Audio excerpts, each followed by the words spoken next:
Free will is central to many Christian doctrines. As seen in previous videos, it is the answer to problems such as the origin of sin, human suffering, and the existence of hell. Given God's omniscience, however, can we really be free?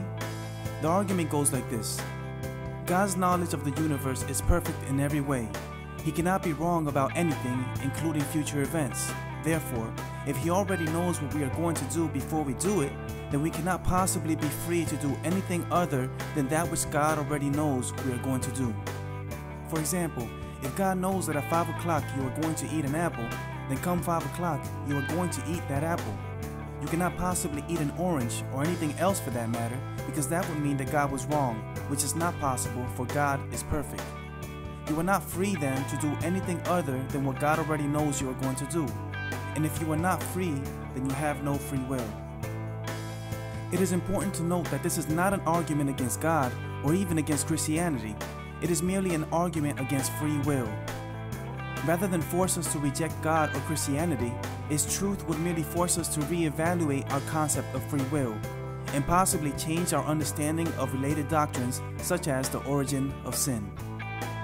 Before answering the question at hand, we must try and better understand the concept of free will. Free will is essentially the freedom to choose between two or more options. There are two key elements to free will. First, there must be more than one option to choose from. Second, we must be able to choose between these options freely without any external agent forcing us to make any specific choice. In other words, we cannot be obligated to choose any one option, but rather the choice has to come solely from our own will. Having understood this, the answer to the argument against free will is fairly simple. Knowledge has no causal relationship with the world. Truth is independent of knowledge in the sense that our knowledge of it does not make it true.